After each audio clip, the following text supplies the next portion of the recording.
पेशागत महासंघ जिल्ला कार्य समिति सुनसरीको आयोजनाको यो कार्यक्रममा महत्त्वपूर्ण व्यक्तित्वहरूको उपस्थिति भएको छ। यहाँहरू सबैलाई पेशागत महासंघ जिल्ला कार्य समिति सुनसरी र मेरो व्यक्तिगत तर्फबाट स्वागत गर्न चाहन्छु। पेशागत महासंघ जिल्ला कार्य समितिले प्रत्येक वर्ष थोरै संख्यामा एउटा विचार विमर्श कार्यक्रम चाहिँ हामीले गर्नुपर्छ भनेर गत वर्षदेखि कम्तीमा 15-20 जनाको संख्यामा विचार विमर्श गर्नुपर्छ। अहिलेका विचारहरू चाहिँ कार्यक्रम स्थलमा कार्यक्रम गरेर धेरै जनालाई विचारहरू सुनाउने भन्दा पनि विचार संकलन गरेर सामाजिक सञ्जाल मार्फत विचारहरू समाजमा पस्किँदाखेरि ठेक हुन्छ भन्ने प्रकारको पनि हाम्रो बुझाइरहेको छ। यस सन्दर्भमा गत वर्ष पनि हामीले कार्यक्रम गरेका थियौँ। यसैगरी आज हामी एउटा नयाँ प्रकारको शीर्षक सन्दर्भ जेनजी विद्रोह पछाडिको नेपाली समाज भन्ने शीर्षकमा विचार विमर्शहरू हाम्रा अतिथि वक्ताहरूबाट हामीले निकाल्ने चाहिँ आज प्रयास गर्नेछौँ। यो जेनजी विद्रोह भनेको नयाँ प्रकारको शब्द समाजलाई लागेको छ।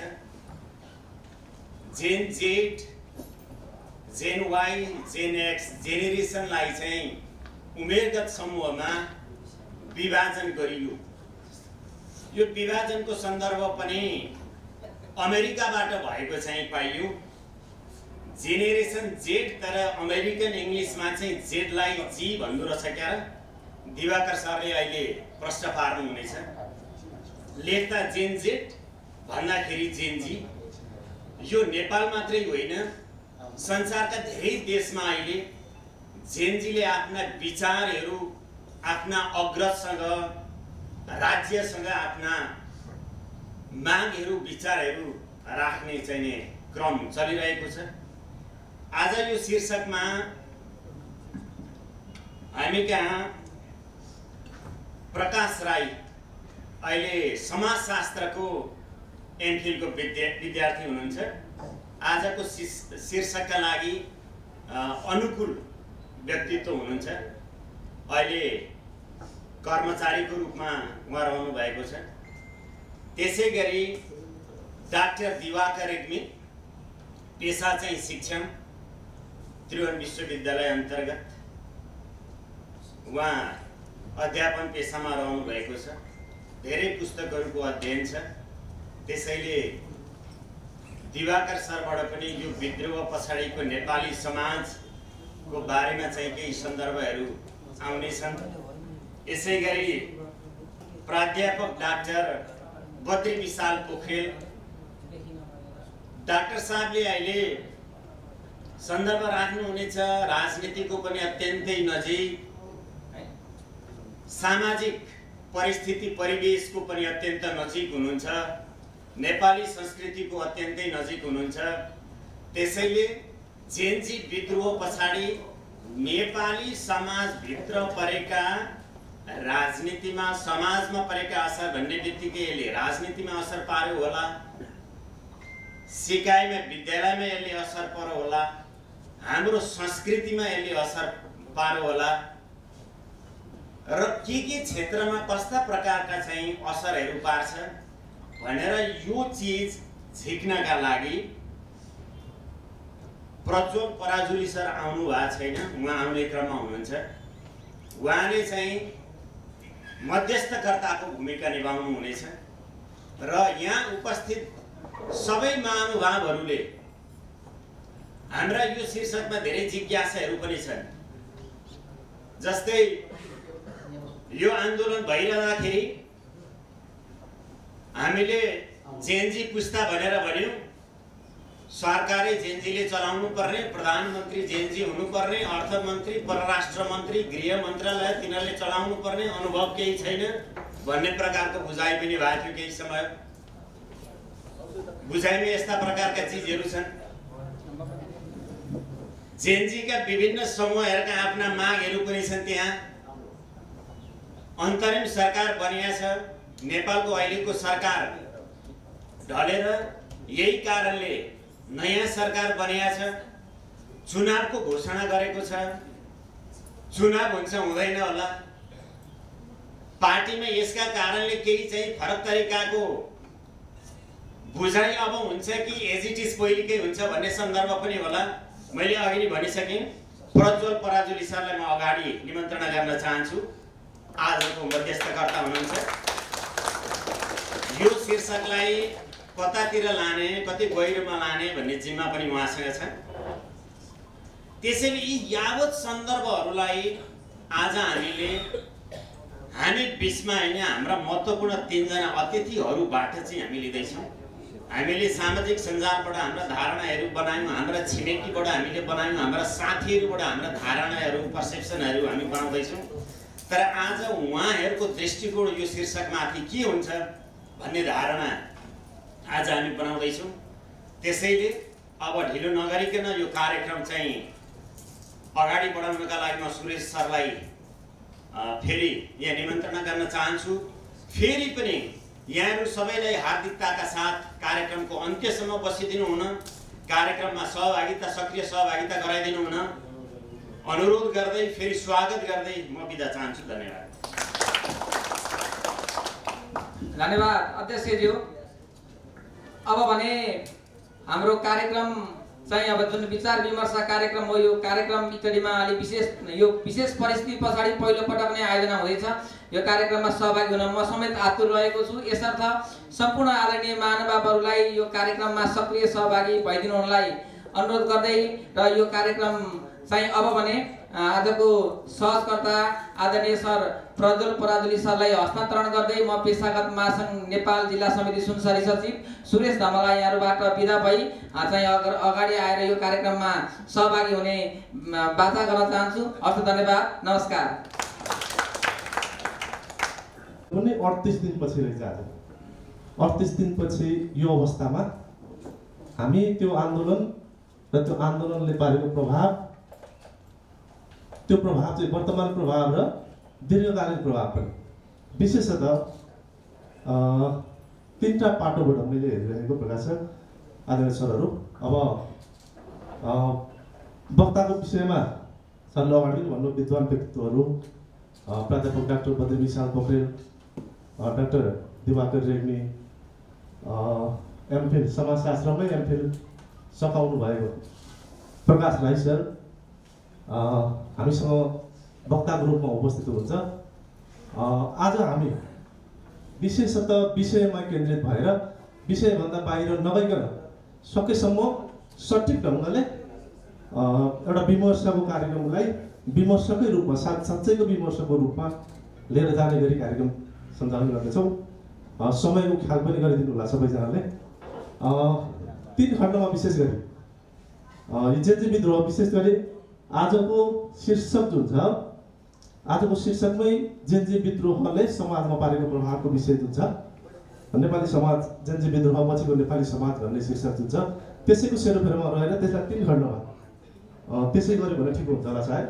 त्यसको पृष्ठभूमि जेनजी विद्रोहको तयारी कसरी हुन पुग्यो र यो जेनजी विद्रोहपछि झन्डै 1 महिनाको समय हामीले कसरी गुजार्यौँ अथवा समाजले कसरी त्यसलाई हेर्यो र अबको यो जेनजी विद्रोहपछि यो समाजले सिक्ने पाठ, राजनीतिले सिक्ने पाठ र अबको हाम्रो बाटो जेनजी विद्रोहपछिको बाटो के हुन्छ भन्ने विषयसँग सम्बन्धित रहेर हामी विषय अगाडि बढाउँदैछौँ।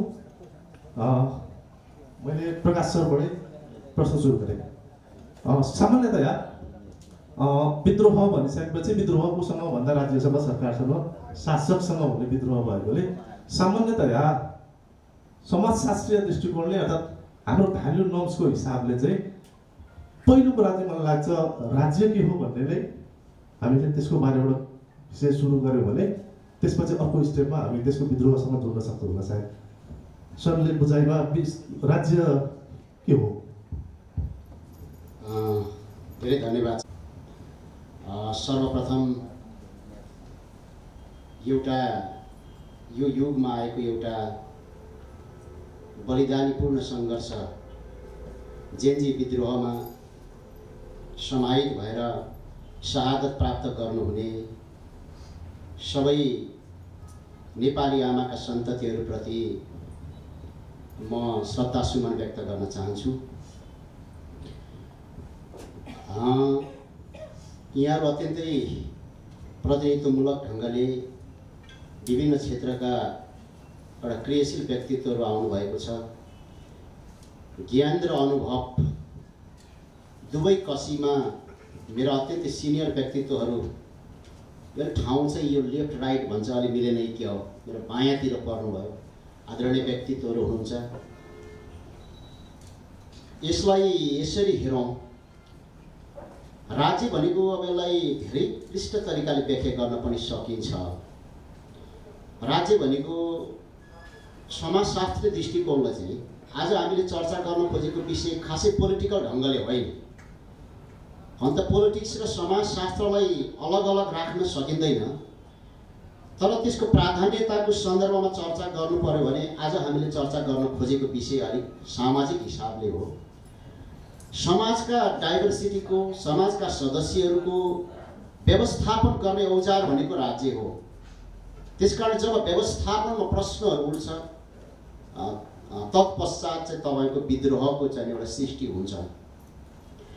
अब जेनजी यो मुभमेन्टलाई चाहिँ तपाईँको एउटा सामान्य आन्दोलनको रूपमा हेर्ने कि यसलाई एउटा विद्रोहको रूपमा हेर्ने, यो मुभमेन्ट जस्ट ओन्ली मुभमेन्ट हो कि आइदर साइड यो एउटा रिभोल्युसन हो भन्ने प्रश्न छ। यहाँहरूले ब्यानरमा विद्रोह भन्ने राख्नु भएको छ, यो ठिकै जस्तो लाग्यो।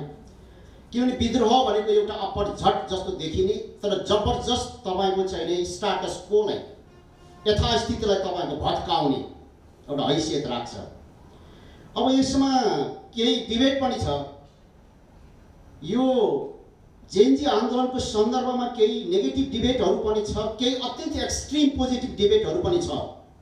यो पर्याप्त भयो, यो आदर्श भयो भन्ने डिबेट पनि छ। अर्को चाहिँ यो रिग्रेसन, यो त ठिक भएन कि यो भएन कि भन्ने डिबेट पनि छ। तर यसले स्टाटस कोलाई, एउटा यथास्थितिलाई भत्काउनको लागि जबरजस्त तपाईँको योगदान गरेको छ। अब यो विद्रोहको पछाडि कारणहरू के हुन सक्ला त? हामीले बढ्ता चर्चा गर्नुपर्ने विषय त्यहाँनिर छ। कसैले त तपाईँको चाहिँ होइन, यो परिचालित शक्तिबाट यो चाहिँ क्रान्ति भयो, क्रान्ति होइन विध्वंस भयो, त्यसकारण यसलाई तदनुकूलै बुझ्नुपर्छ भन्ने एउटा मनोविज्ञान पनि छ, एउटा डिस्कोर्स पनि हामी सँगसँगै प्यारेलल आइरहेको छ। तर तीनटा कुरालाई हामीले एकदम संक्षेपमा बुझ्नुपर्छ, जसले गर्दाखेरि यो जेनजी विद्रोहको एउटा वातावरण बन्यो। एक, 46 सालमा फर्केर यसो हेर्दाखेरि चाहिँ, अब 46 सालमा धेरैजना जन्मिनु पनि भएको थियो, यहाँ बस्ने धेरै साथीहरू त हामी भर्खरको सानो बच्चा थियौँ। त्यसमा अलिकति ऐतिहासिक रूपमा गएर हेर्दाखेरि वास्तवमा राजतन्त्रको त्यतिखेरको मोनार्कीको जो शासनबाट प्राप्त भएको लिगेसी थियो, हामीले 41% गरिबी बोकेका थियौँ। तपाईँको चाहिँ के भने एसटिआईमा हेर्ने भने 39% को वरिपरि मात्रै थियो। तर अहिले आजको डेटमा त्यो डेटा हेर्ने हो भनेदेखि गरिबीमा 21% भन्दा मुनि छ भने एसटिआईमा हाम्रो 0.64 भन्दा हामी माथि छौँ। तर यति नै पर्याप्त हो त? वर्षेनी 8,32,000 भन्दा बेसी मान्छेहरू रुँदै इन्टरनेसनल एयरपोर्टबाट रुँदै विदेश गइरहेको छ। त्यो विदेश जाने एउटा युवा फेरि ओडा कार्यालयबाट सिफारिस लिने दिनदेखि, ओडा कार्यालयबाट नागरिकता बनाउने सिफारिस लिने कामदेखि टिआइएमा तपाईँको चाहिँ छिर्ने बेला इमिग्रेसनको प्रोसेससम्म मलाई राज्यले गार्डियनसिप गरेन, ढिलासुस्ती गर्यो, कहीँ न कहीँ अप्ठ्यारो पार्यो भन्ने एउटा अगेन्स्टको एउटा भावना बोकेर जान्छ। फेरि एयरपोर्टबाट फर्किँदाखेरि पनि यो देश त यस्तो देश बनायौँ हामीले, मेरो लास बेलामा मेरो छोरो विदेशमा मर्यो, मेरो लास, मेरो छोराको लास, मेरो सन्तानको लास, मेरो बाबुको लास, मुर्दा बेलामा मेरो घरमा मेरो घाटमा म जलाउन चाहन्छु भन्दा पनि सोच चाहिने देश बनायौँ हामीले। यो सत्य होइन र? यसलाई हेर्नु पर्दैन हामीले? वर्षेनी 12 पढेका 1,20,000 विद्यार्थीहरू, +2 ग्रेजुएट भएका 1,20,000 विद्यार्थीहरू एनओसीको लागि तपाईँको शिक्षा मन्त्रालय धाइरहेको हुन्छ। प्रक्रिया सही नक्कली ब्याङ्क स्टेटमेन्ट बनाउनको लागि दौडिरहेको हुन्छ र हजारौं लाखौं युवाहरूको एउटा सपना छ कि नेपाल छोडेर बाहिर गयो भनेदेखि सब ठिकठाक हुन्छ। यसका दुईटै द्वन्द्वात्मक पाटोहरू छ। तर वर्षेनी अभिलेखले भन्छ 1,20,000 युवाहरू, सरदरमा 1,20,000 युवाहरू अहिले विदेशी रहेको अवस्था छ। भ्रष्टाचारको कुरा गर्ने हो भने राज्य यस्तो एउटा निरीह भइरहेको छ कि राज्यको यस्तो डबल स्ट्यान्डर्ड छ कि अडियो रेकर्डमा मन्त्रीले भ्रष्टाचारको चाहिँ डिल गरेको आउँदाखेरि पनि तपाईँको कारबाही नहुने स्थिति छ। तपाईँको यी आदि इत्यादि सिम्पल उदाहरणबाट हेर्ने हो भने अहिले अझै यसलाई म 1 मिनट समय लिन्छु भने मेरो कटाउने गरी सरले हतार गर्नु, म यसलाई सक्छु अलिकति। तपाईँको 7,100 जना मान्छेले वर्षमा सुसाइड गर्छ। अस्ति मैले तरहरामा म गएको थिएँ, एउटा मोटरसाइकल लिएर आयो एकजना मान्छे, 2 जना मान्छे, अनि यहाँ सुधार गृह जाने बाटो कता छ भने अब गाउँ गाउँमा सुधार गृह खोलिन थाल्यो। त्यो विकास हो? त्यो गाउँ गाउँमा सुधार गृह। म भर्खरै भरे सुनाउन मौका आयो भनेदेखि रिसर्चको सिलसिलामा, सामाजिक अध्ययनको सिलसिलामा भोजपुर पुगेर आएको थिएँ म। दुर्दान्त यस्तो मृत्युका घटनाहरू छ, त्यहाँ गरिबी छ, अशिक्षित छ, विभेद छ। त्यसकारण तपाईँको जेनजी मुभमेन्टको लागि अथवा यो कुनै पनि एउटा मुभमेन्टको लागि चाहिँ तपाईँको इन्भाइरोमेन्ट पर्यो। तसर्थ यो हामीले चाहिँ तपाईँको राज्यले यो खालको चाहिँ तपाईँको एउटा चाहिँ बबन्डर चाहिँ बिहोर्नु पर्यो भन्ने मलाई लाग्छ। धन्यवाद सर। मैले दिवाकर सरसँग प्रश्न राख्न चाहेँ। जेनजी विद्रोहको पृष्ठभूमि हामीले अघि सुरुमा पनि कुरा गऱ्यौँ। त्यो पछि राज्य पछिको बाटोमा समाजशास्त्री म्याक्स वेबरले भन्नुभएको छ, जब शासकको शासन गर्ने अधिकार सकियो भन्ने जनताले बुझ्छन्, त्यसपछि हरेक देशमा जनताले विद्रोह गर्छन्। शासकको अधिकारमाथि प्रश्न जनताले उठाइसकेपछि विद्रोह हुन्छ भन्ने म्याक्स वेबरको एउटा भनाइ छ। अब यसको बाटोमा योसँग जोडेर हाम्रो जेनजी विद्रोहको बाटोमा सरको एनालाइसिस चाहिँ पृष्ठभूमि, सरले पनि केही कुरा त्यसमा जोड्नुभयो। सरको आँखाबाट यो ठिक बेठिक भन्नेतिर हामी नजाउँ, यो यसको पृष्ठभूमि कसरी तयार भयो भन्ने सरलाई लाग्छ?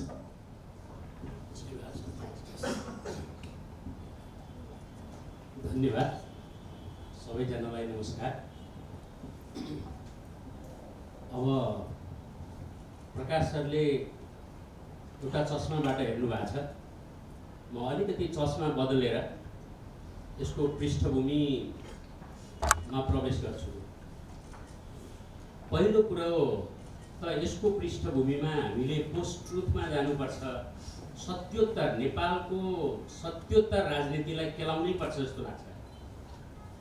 जुन 46 साल पछाडि यति बढेर गयो, एउटा भावनात्मक राजनीति, इमोसनल ब्ल्याकमेलिङ गर्ने, मनिपुलेसन गर्ने र असाध्यै धेरै चाहिँ आश्वासनहरू छर्ने, भोट कतातिरबाट आउँछ त्यतैतर्फका कुराहरू बोल्ने, यो खालको चाहिँ एउटा सत्योत्तर राजनीतिमा 46 सालपछि नेपाल पस्यो र सबै राजनीतिक दलका नेताहरूले सत्योत्तर राजनीतिको बाटो समात्नु भयो। त भयो के भन्दाखेरि आश्वासनहरू छैदै गए, मनिपुलेसनहरू जात जातिभित्र छिरेर, वर्गभित्र छिरेर, लिङ्गभित्र छिरेर यति धेरै मनिपुलेसनका कुराहरू भए, ती मनिपुलेसनका कुराहरू व्यवस्थित हुन सकेन। एउटा थेसिस यहाँबाट सुरु गर्नुपर्छ जस्तो लाग्छ मलाई। दोस्रो कुरा मनोवैज्ञानिक कुरा छ। मान्छेलाई परिवर्तन चाहिन्छ। हरेक पुस्ताले आफ्नो पुस्ता अनुकूलको परिवर्तन चाहेको हुन्छ। हरेक पुस्ताले त्यो पुस्ता अनुकूलको परिवर्तन अन्य देशमा, हामीले प्रजातान्त्रिक देशहरूमा, अमेरिका, युरोपतिर हेऱ्यौँ भने हरेक 10 वर्ष पछाडि शासक परिवर्तन हुन्छ ब्यालेट मार्फत। ऊ विधिवत रूपमा उसले संविधानमै लेख्या छ 2 कार्यकालभन्दा बढ्ता हुन पाइँदैन भनेर। अमेरिकामै पनि त्यो व्यवस्था छ। उसले ब्यालेटबाट आफ्नो पुस्ताको अनुकूलको सोचाइ भएको, आफ्नो पुस्ताको अनुकूलको आइडियोलोजी बोकेको, आफ्नो पुस्ता अनुकूलको प्रविधि जानेको त्यो शासक उसले ल्याउँछ। हाम्रोमा त्यो खालको अवस्था बनेन। यहाँ चाहिँ संसदमा सेटिङमा जाने, संसदबाट सेटिङमा प्राइम मिनिस्टर बन्ने, अथवा मिनिस्टर बन्ने। त यसले गर्दाखेरि युवा पुस्तामा एउटा अविश्वास सिर्जना भयो। यो अर्को थेसिस हो। अर्को थेसिस अविश्वासकै थेसिस हो। यहाँ विश्वास कसैले सिर्जना गर्न सकेन। जे कुरा बोलियो त्यो कुरामा कोही पनि शासकहरू अहिलेसम्म पुग्न सकेन। भनेका कुरामा पुग्न नसक्दाखेरि फेरि पनि दोहोऱ्याइ त्यही कुराहरू भन्दै गर्दाखेरि एउटा अविश्वासको वातावरण बन्यो। कसैले कसैलाई विश्वास गर्न सक्ने अवस्था रहेन। युवा पुस्ताले सुन्दै आयो। सडकमा चाहिँ तिनै राजनीतिक दलका नेताहरू इलेक्सनमा जाँदाखेरि उहाँहरूले भन्दै जानुभयो कि सबैभन्दा ठुलो समस्या भनेको चाहिँ युवा शक्ति पलायन हो भन्नुभयो। फेरि पनि उहाँहरू नै त्यहाँ पुग्दै गर्दाखेरि सम्बोधन गर्न सक्नु भएन। विश्वास गर्ने ठाउँ भएन। एउटा अविश्वासको कुरा पनि अर्को थेसिस बनेर आयो। प्रकाश सरले अघि भन्नुभयो नि सुसाइडको कुरा। यहाँ होइन, कोरियामा गएर हाम्रा चाहिँ युवा भाइ बहिनीहरूले सुसाइड गरेका कुराहरू आउँछन्। हाम्रा विद्यार्थीहरूले सुसाइड गरेका कुरा आउँछन्। ती कुराहरूले पनि मान्छेमा चाहिँ आक्रोश थप्दै गयो। त्यो भएको भएर अर्को एउटा थेसिस आक्रोशको पनि जन्मिन्छ। अब कतिपय मान्छेहरूले भन्छन् होइन विदेशले पनि गरेका छ, यहाँ चाहिँ एनजिओहरूले आइएनजिओहरूले फन्डिङ गरेका छ होइन, कतिपयका नाम लिने गरेका छ। यहाँ अमेरिकाले भारतले पनि चलखेल गरेका छ है, चीनले पनि गर्यो कि बा। यो अनेक खालका यी विदेशीहरूको हस्तक्षेप थियो कि भन्ने खालका थेसिसहरू पनि छन्। तर खासमा सारमा चाहिँ मैले देख्दाखेरि चाहिँ पृष्ठभूमिको कुरा मात्र अहिले म गर्दैछु, अरू दुईटा कुरामा त अहिले म जान्न। सारमा मैले देख्दाखेरि चाहिँ सबैभन्दा मलाई लागेको थेसिस भनेको अविश्वासको थेसिस हो। यो विश्वासको वातावरण हामीले बनाउन नसक्ने हो भनेदेखि, आखिर देशमा केही हुन्छ भनेर विश्वासको वातावरण बनाउन नसक्ने हो भने फेरि पनि यो पुस्ता, अहिलेको पुस्ता जेन जी मात्रै होइन, यो अहिलेको अल्फा पुस्ता पनि विश्वस्त हुनेवाला छैन। त्यसले गर्दा सबैभन्दा पहिलो कुरा चाहिँ एक नम्बर कुरा चाहिँ मलाई लाग्छ विश्वासको वातावरण नै सिर्जना गर्नुपर्छ जस्तो लाग्छ पृष्ठभूमिमा। र अर्को कुरा जुन चाहिँ आन्दोलन भयो, त्यो आन्दोलन सत्ता विरोधी थिएन। त्यो आन्दोलनले सत्ता ढाल्छु भनेर त्यहाँ गएको थिएन। 15-20 दिन अगाडिदेखि त्यहाँ डिस्कसनहरू सुनिन्थ्यो। हाम्रा छोराछोरीहरूले पनि कुरा गर्थे। सेप्टेम्बर 8 र 9 मा चाहिँ त्यहाँ आन्दोलन हुँदैछ, प्रोटेस्ट हुँदैछ। उनीहरूले प्रोटेस्ट भन्थे, आन्दोलन भनेन। एकको मात्रै कुरा थियो त्यो बेलासम्म त हैन? हजुर, एक मात्रै थियो। हजुर, एक मात्रै थियो। सेप्टेम्बर 8 मा प्रोटेस्ट गर्ने भन्ने उनीहरूको कुरा थियो। अनि कुरा चाहिँ दुईटा इस्यु खास गरेर थियो। एउटा चाहिँ नेपोटिजमको विरुद्धमा र अर्को चाहिँ भ्रष्टाचारको विरुद्धमा। ट्रान्सपेरेन्सीको माग गरेका थिए उनीहरूले र नेपो किड भनेर उनीहरूले चाहिँ त्यतिखेर ट्याग गरेका थिए है। त्यसलाई त्यो नेपोटिजमको विरुद्धमा, नातावादको विरुद्धमा, कृपावादको विरुद्धमा र भ्रष्टाचारको विरुद्धमा प्रोटेस्ट गर्ने भनेर उनीहरू त्यहाँ भेला भएका थिए। 24 गते अथवा चाहिँ 9 सेप्टेम्बर 9 त जन्मिएकै थिएन। उनीहरूले त्यो सोचेका पनि थिएनन् हामी फेरि 9 तारिकमा पनि त्यहाँ जान्छौँ भनेर। तर सेप्टेम्बर 8 एक चिजले निम्ति आयो, सेप्टेम्बर 9 अर्कै चिजले निम्ति आयो। हामी यहाँ फेरि त्यो दुईटा चिजलाई जोडेर हेर्ने पनि कतिजनाले गरेको म देख्छु। त्यो फरक कुरा हो। सेप्टेम्बर 8 एउटा कुरा हो, सेप्टेम्बर 9 अर्कै कुरा हो। यी पृथक कुरा हो। सेप्टेम्बर 8 का माग र सेप्टेम्बर 9 मा पुग्दाखेरि ती मागहरू हाइज्याक भइसकेका थिए, अन्तै पुगिसकेका थिए, अराजकता बढिसकेका थियो त्यो बेलासम्ममा है, र त्यो त्रासदीपूर्ण वातावरण बनिसकेका थियो। त्यसले गर्दाखेरि सेप्टेम्बर 9 सेप्टेम्बर 8 ले जन्माएको हो। तर सेप्टेम्बर 8 को जुन आन्दोलन थियो त्यो एउटा चाहिँ अर्थपूर्ण आन्दोलन थियो। त्यो चाहिँ नितान्त नेपोटिजम र करप्सनको विरुद्धको थियो। हस्, धन्यवाद सर। बद्री सर लामो समयदेखि एकाडेमिसियनको हिसाबले पनि प्रोफेसरको हिसाबमा पनि प्रोफेसरको रूपमा पिएचडी पनि सम्भवतः इटलीमा अधिक पुरानो पिएचडी धारीको हिसाबले पनि धेरै राजनीतिक आन्दोलनमा सहभागी हुनुभयो। 36 मा पनि सायद सर 36 को आन्दोलनसँग पनि जोडिनु भयो होला। 46 त प्रत्यक्ष अब धेरै मान्छे जोडिएकै छौँ यहाँको। 65-63 को आन्दोलन सरले सँगै हेर्नुभयो। जेनजी आन्दोलन पनि सरले प्रत्यक्ष अब सबभन्दा ठुलो क्षति इटली काठमाडौँ पछि सबभन्दा ठुलो क्षति बेहोरेको इटलीले। हामी इटलीमै बसेर त्यो आन्दोलनको प्रत्यक्षदर्शी भयौँ। यी विभिन्न झन्डै हरेक दशकमा हुँदै गरेका आन्दोलनहरूको बिचको समानता र अन्तर सरले देख्नुभएको अनि सरले अघि जोड्नुभएको विषय पनि मैले थोरै जोडेँ।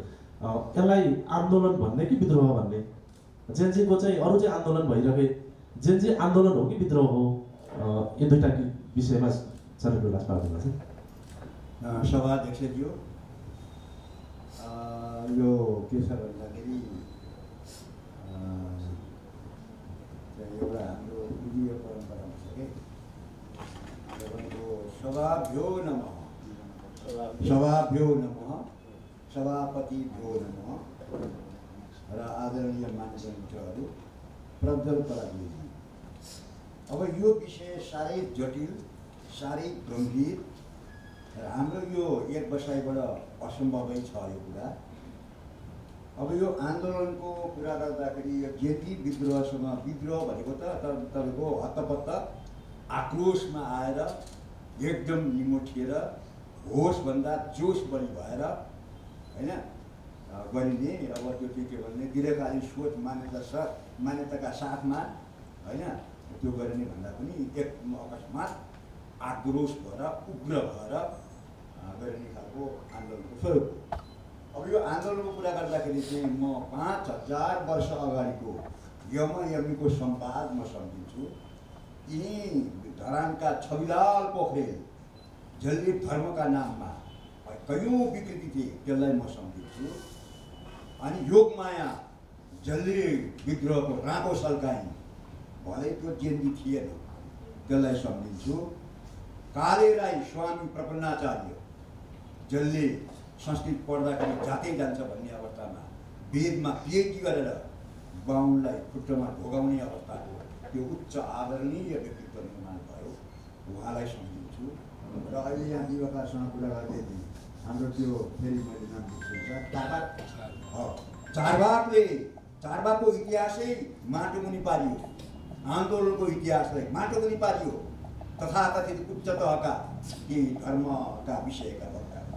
त्यसैले यो जेन्जी आन्दोलन चाहिँ यो जेन्जी आन्दोलनलाई नेपालको तपाईँको समग्र रणनैतिक जुन एउटा संवेदनशील भूभागमा नेपाल छ त्यसको सेरोफेरोभित्र अब समस्या चाहिँ त्यहाँ हेर्नुपर्छ। जेन्जी भनेको मैले एउटा कवितै लेखाएको तपाईँलाई सुनाइदिउँ, रमाइलो पनि होला। जेन्जी ठानी आगोसँग तिमी नजिस्क, जेन्जी ठानी आगोसित तिमी नजिस्क, ज्वाला बनी विकृतिलाई भतभती पोल्छ, ज्वाला बनी विकृतिलाई भतभती पोल्छ। जेन्जी शाब्दिक अर्थमा उमेर हो, तर लाक्षणिक अर्थमा उमेर मात्रै होइन। म जेन्जी हो, म मेरो सबै कुरा अहिले भन्न सक्दिनँ म, होइन। त्यसो भएको हुनाले आन्दोलनको स्वरूप हेर्दाखेरि यो विगतका आन्दोलन गरिए, तर आन्दोलनलाई हामीले त्यो आन्दोलनको आदर्श र त्यो पक्षलाई हामी आफैले अनुसरण गरेन, होइन।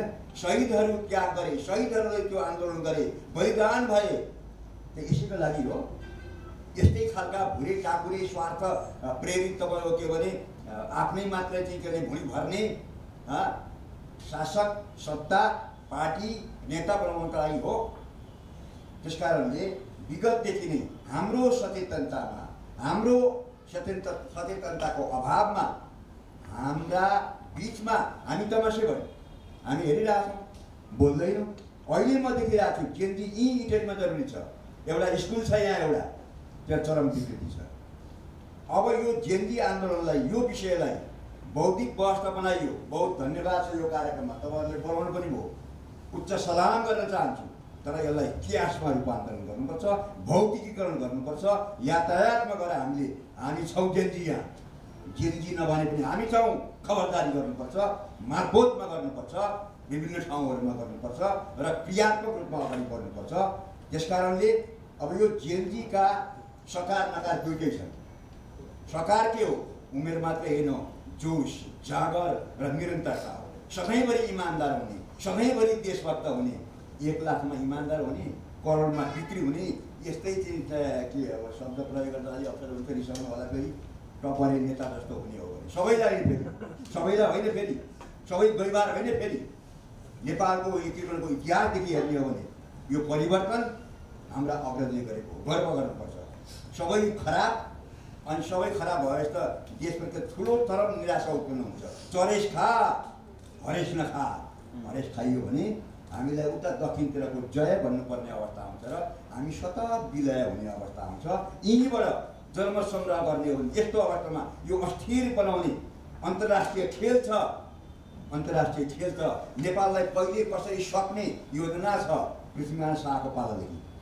यो सबै कुरालाई बुझेर सबै खराब होइन, सबै खत्तम होइन र यो जेनजी आन्दोलनका सकारात्मक पाटाहरू अब अहिले त ओझेल परिसकेका छ। जेनजी आन्दोलनको मूल मर्म ओझेल परिसकेका छ। फ्री तिब्बतवालाहरूको त्यहाँ रैदारो काठमाडौँमा सुरु भइसकेका छ। गम्भीर विषय हो। त्यसका लागि त्यसैमा थपेर एउटा प्रश्न गर्न चाहन्छु सरलाई। जस्तो सरले भन्नुभएको विषय चाहिँ जेनजी चाहिँ उमेरभन्दा पनि अहिलेको हिसाबले चाहिँ बिम्ब जस्तो कवितामा हुन्छ नि, कवि मतलब सुशासन र एनर्जीको चाहिँ बिम्बको रूपमा चाहिँ अहिलेको जेनजी आन्दोलन हो, जेनजी समूह हो भन्ने हिसाबले। अब अहिले जेनजी भन्दाखेरि नि तपाईँ हेर्नुहुन्छ नि, यहाँ सुईमा हात, यहाँ पोखरा, यहाँ पाखरमा सुई हान्ने पनि जेनजी छ नि त। गाँजा खान लडाइ पनि छ नि त। जेनजी उमेर पनि हो, उमेर मात्रै होइन, यो देश र जनताको भाग्य भलोको लागि अगाडि बढ्ने चेतनाको बिम्ब हो। यो बिम्ब अब एउटा इतिहासको कालखण्डमा अध्ययनको विषय बन्ने छ। जेनजी दर्शनको कुरा आउन सक्छ, जेनजी सिद्धान्तको कुरा आउन सक्छ, जेनजी मान्यताको कुरा आउन सक्छ। मै आफूलाई पनि लेख्नु लागेको छ। त्यसो भएको हुनाले इतिहासको यो कालखण्डमा नेपालमा यो सधैँभरि सम्झिने विषय हो। प्रकाश सर, यति छलफल गरिरहँदाखेरि प्रकाश सरलाई चाहिँ मैले अब सोध्न चाहेको विषय जस्तो हामीले पछिल्लो समय 7 सालदेखिको आन्दोलनलाई हेर्ने हो भने हरेक दशकमा केही न केही परिघटनाहरू निर्माण भइरहेको 25-26 सालमा पनि विभिन्न किसिमका चाहिँ राजनीतिक घटनाक्रमहरू कम्युनिस्ट आन्दोलनका विभिन्न परिघटनाहरू सृजना भए। 36मा भयो, 46-47मा भयो होइन। यसो यो हरेक दशक जस्तोमा चाहिँ हरेक दशकमा व्यवस्था परिवर्तन सहितकै आन्दोलन गर्नुपर्ने। अब संसारका अरू धेरै देशहरूले एकपटक गरिसकेपछि फेरि गर्नु नपर्ने होइन। हामी चाहिँ हरेक दशक जस्तोमा चाहिँ बलिदानी दिइरहनु पर्ने एउटा परिस्थिति। र दोस्रो चाहिँ एकाडेमिसियनहरू जो एकाडेमिक सेक्टरमा काम गरिरहनु भएको छ, रिसर्चमा काम गरिरहनु भएको छ। अब हिजो अस्ति पनि हामीले हेऱ्यौँ होला, नेपालको 24 गतेको आन्दोलनमा भएको क्षतिको विवरण चाहिँ न्युयोर्क टाइम्सले चाहिँ सार्वजनिक गरेको कुरा विश्वास गरेर हामीले सेयर गरिरहनु परेको अवस्था छ। त्यस कारणले हामी एकाडेमिक सेक्टरमा काम गर्दै गरेको मान्छेहरूले चाहिँ हिजोको आन्दोलनदेखि अहिलेसम्मको आन्दोलनलाई र अबको आन्दोलनको प्रक्षेपण गरेर त्यसको निकासको बाटो दिनुपर्ने गरी रिसर्च बेसमा काम गर्नुपर्ने कतिको आवश्यकता छ? यो हजुरको प्रश्नमा नै शानदार उत्तर छ। हाम्रो पोलिटिक्स चाहिँ अलि हामीले पोलिटिक्सलाई रिभ्यू गर्दाखेरि चाहिँ 46 साल यताको पोलिटिक्सलाई रिभ्यू गर्नु अलिकति डाक्टर रेग्मी सरले पनि चाहिँ रिभ्यू गर्नुभयो। यसमा अलिकति थपेर भन्नुपर्दा खास गरी हाम्रो पोलिटिक्समा चाहिँ यसका धेरै कारणहरू हुनसक्छ। मेरिटोक्रेसीले चाहिँ तपाईँको स्पेस पाएन। मतलब चाहिँ गुणस्तर पर्सनालिटीहरूले पोलिटिक्समा चाहिँ तपाईँको इन्टरफियर गर्न सक्ने, रोल गर्न सक्ने स्थिति भएन।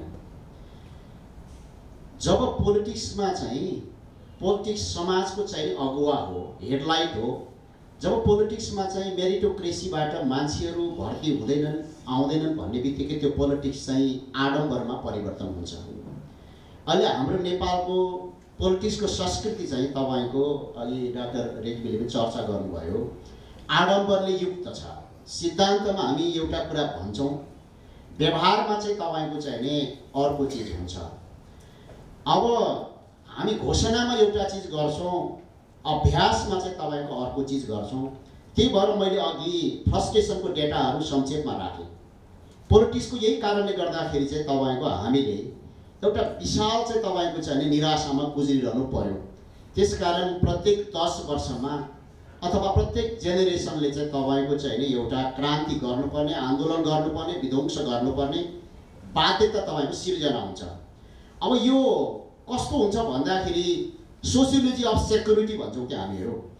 तपाईँको चाहिँ नि सयौँ हजारौँ चाहिँ नि के भन्दाखेरि चाहिँ सुरक्षाकर्मीले नेतृत्वलाई सुरक्षा गर्न नसक्ने अवस्थामा हामी कसरी पुग्छौँ? सिंहदरबारको सुरक्षा हुन नसक्ने अवस्थामा हामी कसरी पुग्छौँ? किन यसरी पुग्छौँ भन्दाखेरि चाहिँ पोलिटिक्स र जनताको सम्बन्ध चाहिँ, राज्य र जनताको सम्बन्ध चाहिँ, शक्ति र जनताको सम्बन्ध चाहिँ नम्र मासुको हुनुपर्नेमा कन्ट्राडिक्टरी तपाईँको चाहिँ सम्बन्ध भयो। त्यसकारण हरेक 10 वर्षमा, हरेक 15 वर्षमा, हरेक 20 वर्षमा तपाईँको एउटा नयाँ वेभ, नयाँ तरङ्ग, त्यो निराशाको तपाईँको प्रस्फुटन हो। क्रान्ति गर्ने, जुलुस लगाउने, नारा लगाउने, हडताल गर्ने, ज्यानको बाजी थाप्ने, यो सारा चिजहरू कहीँ पनि रहने हुँदैन। तर 36 को, 46 को, 52 को सबै क्रान्तिलाई यो ढङ्गले बुझ्नुपर्छ हामीले। तर यहाँ हामी फेरि के गर्छौँ भनेदेखि डाक्टर सरले थोरै चर्चा गर्नुभयो, बद्री सरले चर्चा गर्नुभयो। अब अहिले यसको रिभ्यू गर्ने बेला अब सुरु भइसक्यो छ कि छैन भनेमा हामीले फर्किनुपर्छ। अब फेरि हामी चाहिँ तपाईँको चाहिँ के भन्छौँ भनेदेखि एकदम 23 गते बेलुका एकदम उत्साहित भयौँ हामी, 24 गते अलिअलि निराश भयौँ, 25 गते त बर्बादै भयो कि के हो भनेर पुगिसक्यौँ। अब फेरि तपाईँको भू राजनीतिले जिम्मा लाउन थालिसकेका छौँ हामीले। त्यसकारण अबको यो जेनजीको जुन युनिक एउटा मुभमेन्ट भयो, खास गरी यो सहरी विद्रोह भयो नेपालमा, नेपालको पोलिटिकल हिस्ट्रीमा यो सम्भवतः अभिलेख रहने गरेको एउटा चाहिँ तपाईँको चाहिँ अर्बान अपराइजिङ हो यो। त्यसकारण हामीले यसलाई धैर्यताका साथ अध्ययन गर्ने, योगदान गर्ने र अबको पोलिटिक्सलाई, अबको समाजलाई अगाडि बढाउनको लागि, ज्ञान प्रणालीमा अगाडि बढाउनको लागि हामीले कमिटमेन्ट गर्नुपर्ने, सङ्कल्प गर्नुपर्ने एउटा घडीमा छौँ हामी। सर यही विषयमा जोडिहालेँ सर, यो लास्टमा एउटा टर्म भन्नुभयो अर्बान विद्रोह भनौँ न यसलाई चाहिँ। आजसम्म भएको सायद मलाई लाग्छ यो जेनजीभन्दा अगाडिका विद्रोहहरू यो किसिमको अर्बान विद्रोह थिएन, सहरिया विद्रोह थिएन, सुकिला पुकिलाको विद्रोह थिएन भन्ने किसिमले हुन्छ। त्यसको प्रभाव चाहिँ अब रहने अवस्था अर्थात् त्यसको दीर्घकालीन प्रभाव चाहिँ हिजोका आन्दोलन र यसको आन्दोलनमा केही तात्विक भिन्नता रहने हुन्छ। मैले अस्ति एउटा आर्टिकल पनि गरेँ। यसले चाहिँ के गर्यो भन्दाखेरि सबैभन्दा ठुलो कुरो चाहिँ एउटा मेसिन किन्नुभयो त्यसलाई सर्भिसिङ गर्नुपर्छ। यो आन्दोलनले सबैभन्दा ठुलो कुरो चाहिँ लोकतन्त्रको तपाईँको सर्भिसिङ गर्ने एउटा सङ्केत देखायो। यसले लोकतन्त्रको सर्भिसिङ गर्ने भनेको विपक्षले हो। अब यहाँ अलिकति सङ्केत पनि भयो। यहाँ त हाम्रो देशको पोलिटिकल प्र्याक्टिस के भयो भने विपक्ष बिनाको पोलिटिकल प्र्याक्टिस भयो। सरसल्लाह गर्ने, संसद बन्द गर्ने, फेरि खुलाउने। अनि जब विपक्ष हुँदैन भनेदेखि तपाईँको ग्यारेज बिनाको गाडी जस्तो भयो थियो। यो तपाईँको यो अर्बान अपराइजिङले चाहिँ तपाईँको दुईटा महत्त्वपूर्ण काम गरेको छ। एउटा लोकतन्त्रको सर्भिसिङको एउटा नयाँ ढङ्ग प्रस्तुत गरेको छ। एक दोस्रो कुरो चाहिँ तपाईँको चाहिँ नि के भनेदेखि लोकतन्त्रमा जनमत लिने भन्ने कुरा हामीले अलिक बढी चाहिँ तपाईँको मोनोटोनस अन्डरस्ट्यान्डिङ के भयो भने स्टेरियोटाइपको बुझाइ के भयो भने लोकतन्त्रमा जनमत लिने कुरा भनेको आवधिक निर्वाचन प्रणाली मात्रै हो, भोटिङ मात्रै हो भन्ने जे बुझिरहेका थियौँ नि, होइन। कुनै पनि बेला लोकतन्त्रको सर्भिसिङ गर्नको लागि नागरिकले चाहिँ तपाईँको यो वा त्यो टाइटलमा, यो त टाइटल हो कि यो जेनजी भने त, किनभने यो उमेर समूह भनेको क्रान्तिकारी उमेर समूह हो। बिहे गरे हुँदैन, घर बसा हुँदैन, करियरको एउटा तपाईँको ठुलो आकाङ्क्षा हुन्छ। त्यस कारण यो उमेरमा हामी सबैले लडेका छौँ। बद्री सरले लड्नुभयो, दिवाकर सरले लड्नुभयो, हामीले लड्यौँ। हामी सबै यो चाहिँ तपाईँको चाहिँ यो 15 चाहिँ 17 20 25 वर्षको उमेरमा लडेका छौँ। त्यसकारण यसले के गर्यो भन्दाखेरि जनमतको ट्रायल चाहिँ तपाईँको ब्यालेटमा मात्रै हुँदैन, सडकमा पनि हुन्छ भन्ने कुरा पनि यसले चाहिँ तपाईँको सकारात्मक ढङ्गले चर्चा गर्ने भनी स्थापित गरेको छ। त्यसमा अर्को एउटा विषय थप्ने सरलाई यो भन्दै गर्दा सबै राजनीतिक दल मिले पनि, संसदका सबै शक्ति मिले पनि स्थायी प्रतिपक्ष जनता चाहिँ रहिरहन्छ भन्ने एउटा मान्यता पनि स्थापित गरेको छ। एक्ज्याक्टली यो हाम्रो लागि नयाँ एउटा प्राप्ति हो। धन्यवाद सर। दिमाग सर, अहिले मैले देखिरहेको सामाजिक सञ्जालतिर हेर्नुभयो भने पनि मैले त दुई पाँचजना साथीहरूलाई अनफ्रेन्डै पनि गरेँ। यही बिचमा 1 महिनाको बिचमा धेरै नजिक लागिरहेको साथीहरू अनफ्रेन्डै गर्नुपर्ने भयो, किनभने त्यो हर्मोन त उत्पादन हुने भयो नि त। उसको देखिसकेपछि एउटा एक किसिमको रिल्याक्स लाइफ बिताउन चाहने मान्छे म कसैको पोस्ट देखिसकेपछि चाहिँ छटपटी हुने जस्तो, त्यो किन छटपटी मैले बोक्ने भन्ने हिसाबले केही साथीहरूलाई मैले बिदा गर्नु पऱ्यो भन्छ। यो अतिवादको बिचमा यो अतिवाद पनि एक्सट्रिम यस्तो छ कि एउटाले देवत्व ग्रहण गर्ने, अर्कोले दानवीकरण गर्ने, यो बिचको बाटै हरायो कि छ। समाज यसरी विभक्त भयो कि भइरहेको रहेछ। यो अझ देखियो यसपालि अब सामाजिक सञ्जालको बढी प्रयोग भयो र फेरि यो पुस्तै चाहिँ यो जेनेरेसनै चाहिँ नेट इन्टरनेट र यो सामाजिक सञ्जालसँग जोडेर आएको पुस्ताको विद्रोह पनि भएको कारणले होला। यो एक्सट्रिम लेभलको जुन देवत्वकरण र दानवीकरणको समाजको अहिले जुन दुईवटा उचाइ छ, यसले हामीले पुर्याउने काम र यसको एउटा स्थायी समाधानको बाटो हामीले कसरी निराकरण गर्न सक्ने अवस्था हुन सक्छ? धन्यवाद सर। आन्सर दिन अलिक समय लाग्ला है, 4-5 मिनट।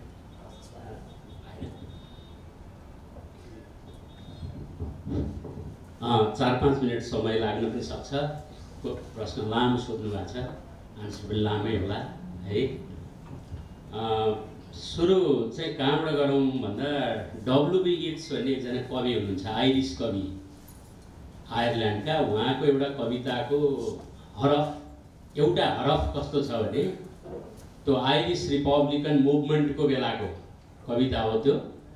उहाँले a terrible beauty is born भनेर लेख्नु भएको छ त्यहाँ है। सुन्दरता त भयानक त हुँदैन, अक्सर सुन्दरता त सुन्दर नै हुन्छ। उहाँले चाहिँ a terrible beauty is born लेख्नु भएको छ। हाम्रो अहिले नेपालको समाज त्यो ठाउँमा देख्छु म। यति त्रास छ। 23 गते आहा भाइ बहिनीहरूले गऱ्यो भने जस्तो लाग्ने मान्छे 24 गते बेलुका हुँदासम्ममा ऊ अहिले के गरे भन्नेमा पुगिसकेको थियो। अहिले हेर्दाखेरि त त्रासका पनि आयामहरू यसरी बदलिएका छन्। एउटा त्रास छ, फेरि पुरानै जसलाई तपाईँले, जसका विरुद्धमा तपाईँले विद्रोह गर्नुभयो ऊ नै फर्केर आउला अथवा फर्काएर ल्याउलान् भन्ने एउटा त्रास छ।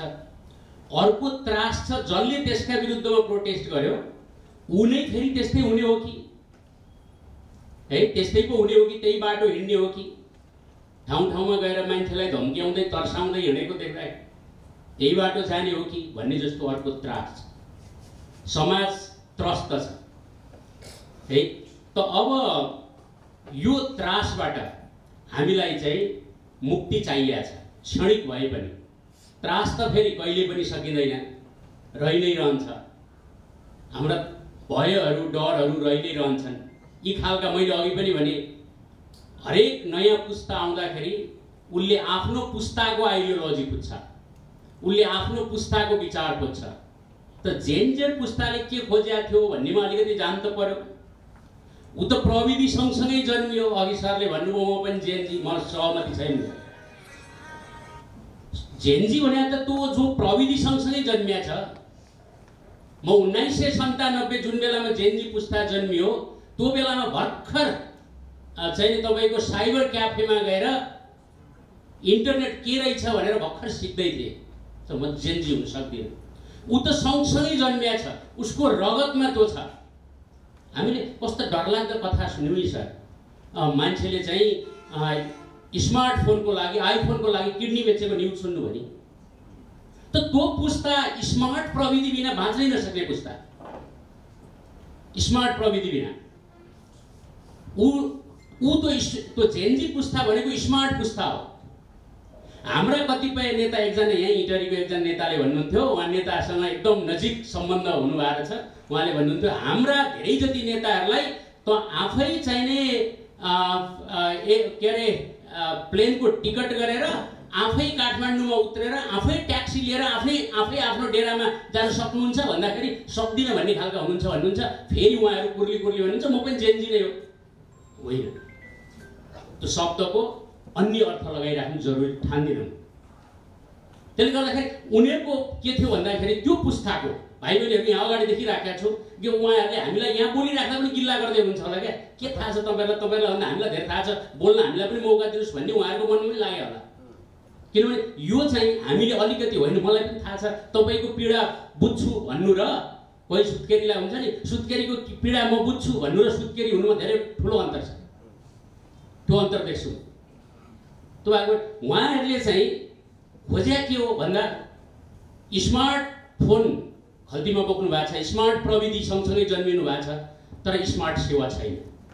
मोटरसाइकलको बिल तिर्नको लागि तपाईँले चाहिँ एक दिन माया मार्नुपर्छ।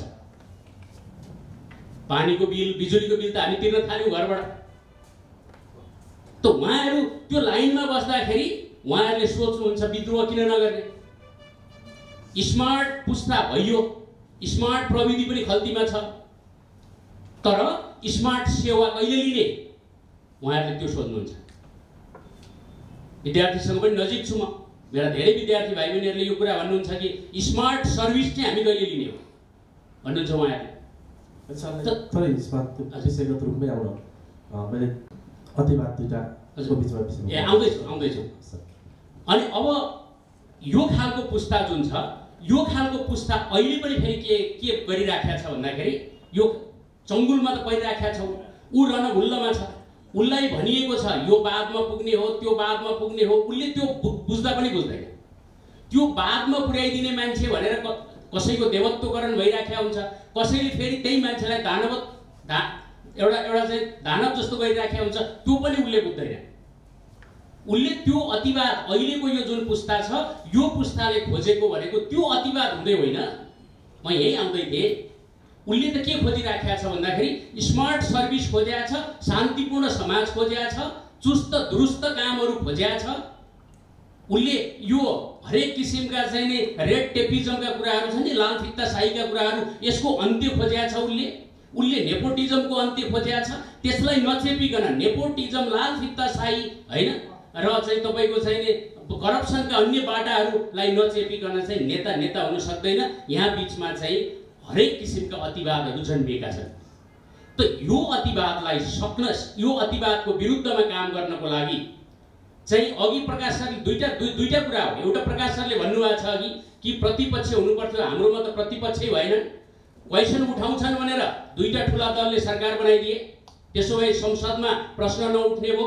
एकजना अमरेश सिंहले स्वतन्त्र मान्छेले अथवा कसैले कहीँबाट हर्क साङपाङहरू कसैले क्वेसन उठाएर त्यो चाहिँ ठुलो क्वेसन नबन्ने भयो।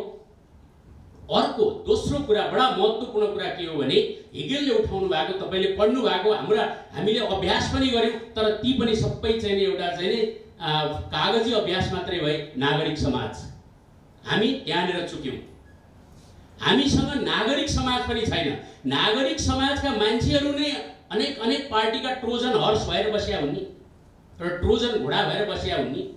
अर्काको पार्टीहरूका चाहिँ नि तपाईँ के अरे माग पुरा गराइदिनको लागि, त्यसको कार्यसिद्धिका लागि नागरिक समाजले पनि काम गर्यो नि। त्यो भएको भएर यो अतिवादको विरुद्धमा लड्ने भने चाहिँ या त सशक्त प्रतिपक्ष लड्छ संसदमा, पोलिटिक्समा, या त नागरिक समाजले लड्छ। त्यो नागरिक समाज हाम्रोमा अहिले छैन। नागरिक समाज बनेकै छैन है। होला कोही आसन ग्रहण गर्नको लागि बनिएको छ, नभए नागरिक समाज बनेकै छैन। र अर्को कुरा, प्रतिपक्षता हामीले यहाँ चाहिँ नि मासेको हामीले देखिहाल्यौँ। त यो रहन्जेलसम्म। र अर्को कुरा के छ भन्नुहुन्छ भने बिपी कोइरालाको राजनीतिमा जुन क्ल्यारिटी थियो नि, त्यो क्ल्यारिटी अहिलेको राजनीतिमा नहुँदा पनि त्यस्तो भयो कि जस्तो लाग्छ मलाई। बिपीले जनताले बुझ्ने गरी उहाँले भन्नुहुन्थ्यो कि यो बादमा लान्छु, ऊ बादमा लान्छु, तिमीलाई यहाँ पुर्याउँछु। उहाँले कहिले अमूर्त कुरा गर्नु भएन। उहाँले भन्नुभयो त्यो बेलाको समयको लागि रोजगारी के हुन्थ्यो, एउटा लैनो गाई, एक घर गोरु, 10 कट्ठा खेत, रोजगारी त्यही थियो त्यो बेलाको लागि। तिमीलाई रोजगारी दिन्छु भन्नुभएको थियो उहाँले। हाम्रो यहाँको अहिलेको पुस्ताको चाहिँ त्यो समस्या हो है। अतिवाद चाहिँ फेरि केले जन्मिँदो रहेछ भन्दाखेरि राजनीतिमा चाहिँ नि यो राजनीतिको आवाराकरण गरियो नि। जति तपाईँ राजनीतिको आवाराकरण गर्दै जानुहुन्छ त्यति आवाराहरू चाहिँ तपाईँका पछि घुम्दै जान्छन्। तिनै आवाराहरूले लाभ लिँदै जान्छन्। र यसको विरुद्धमा चाहिँ काम गर्न सक्ने भनेको मात्रै इन्टेलेक्चुअलले हो।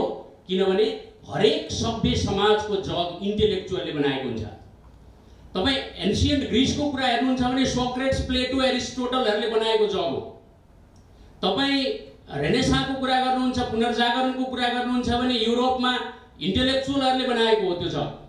तपाईँ इन्लाइटेनमेन्टको अहिलेको प्रेजेन्ट डेमोक्रेसीको कुरा गर्नुहुन्छ भने इमानुएल कान्टहरू जस्ता, हब्सहरू जस्ता, लकहरू जस्ता चाहिँ इन्टेलेक्चुअलहरूले त्यो जग बनाएका थिए, त्यो समाजको जग। तर हाम्रोमा यहाँ अहिले इन्टेलेक्चुअलहरूको कान निमट्ने काम बाहेक अरू केही पनि भएको छैन। इन्टेलेक्चुअलहरूलाई गाली गर्ने, इन्टेलेक्चुअलकै मञ्चमा गएर बाहेक अर्को काम भएको छैन। उसलाई हौसला दिने काम पनि भएको छैन। र इन्टेलेक्चुअलले पनि हस्तक्षेपकारी भूमिका खेल्न नसकेको पनि सही कुरा हो। र यसले गर्दाखेरि चाहिँ राजनीतिको आवाराकरण भयो। र त्यो आवाराकरण गरिएको राजनीतिबाट जन्मिने भनेको अतिवाद नै। हस्, धन्यवाद। प्रकाश सरले यसमा केही थप्न चाहन्छु? बडा सान्दर्भिक चाहिँ चर्चा भएकोले गर्दा 30 सेकेन्ड मात्रै यसमा मैले दिवाकर सरको कुरामा अलिकति थप्ने भएँ। अतिवाद र नेपो किड्स नेपो बेबी आपसमा इन्टररिलेटेड छ। यो कस्तो भयो भन्दाखेरि नेपो बेबी अथवा नेपो किड्स भनेको चाहिँ रगतले मात्रै क्लेनले मात्रै होइन, त्यो चाहिने तपाईँको चाहिने पार्टीमा संस्थामा राज्यमा समाजमा जन्मिने भयो। कुनै व्यक्तिले महान बनाइदिए बापत उसले पुरस्कार पाउने भयो। तपाईँले मान्नुहोस् एकछिनलाई कुनै नेतालाई तपाईँले चर्चित बनाइदिए बापत महान भनिदिए बापत हामीले प्रणाली यस्तो बनायौँ उसले नियुक्ति पाउने भयो। डाक्टर साहब चर्चा पनि गर्नुहुन्थ्यो पहिला नेकपाको सरकार हुँदा, कतिले मान्छेले चाकडी गरेरै अति राम्रो छ भन्दैरै तपाईँको चाहिँ नियुक्ति खाने भयो समाजमा, अतिरिक्त सुविधा लिने भयो। अर्को त्यो शक्तिको अपोजिसनमा आएको पावरलाई चाहिँ तपाईँको चाहिँ डिमोरल गर्नको लागि बदनाम गर्नको लागि उसलाई दानव बनाइदिए बापत अर्को शक्तिले उसलाई प्राइज गर्ने भयो। प्रणाली तपाईँको चाहिँ भङ्ग भएपछि, प्रणालीमा मेरिट नभएपछि तपाईँको यो अतिवादहरू चाहिँ नेपो किड्स र नेपो बेबीको जो कन्सेप्ट आएको छ यो जिजेनको मुभमेन्टमा, यो कारणले पनि तपाईँको चाहिँ ठुलो चाहिँ तपाईँको नेगेटिभ कन्ट्रिब्युसन भएको छ। मैले यति पनि थपेँ। Thank you sir. अतिवादको दुईवटा ध्रुवमा चाहिँ सरले रोचक गरी त्यसलाई थप प्रकाश पार्नुभयो। बद्री सर, मैले अहिले हामीले हेरिरहेको भोगिरहेको राजनीति सही बाटोमा हिँडेन, सही बाटो गलत बाटो अपनायो भने सरले अघि देवानन्द सरले एउटा विषय जोड्नुभयो। जे भाइ बहिनीहरू पनि त्यो पुस्ताको भाइ बहिनीहरू यहाँ हुनुहुन्छ। हिजो अस्ति पनि एकजना ठुलो दलको ठुलो नेताले चाहिँ एआई भन्ने शब्द आफैले भन्न नजानेर कोही मार्फत सुन्नु भएर त्यो एआईले जेनेरेट गरेको भिडियो हो भन्दै हुनुहुन्थ्यो। त्यसपछि मलाई के फिल भयो भने त्यसपछि मलाई फेरि अर्को फेरि थप फिल के भयो भने जेजी विद्रोह फेरि पनि ठिक थियो, किनभने अबको 6-8 महिनापछि उहाँ नै फेरि हामीलाई शासन गर्न भनेर कार्यकारी प्रमुख आउँदै हुनुहुन्थ्यो, जसलाई एआई भन्ने शब्द आफैलाई थाहा छैन।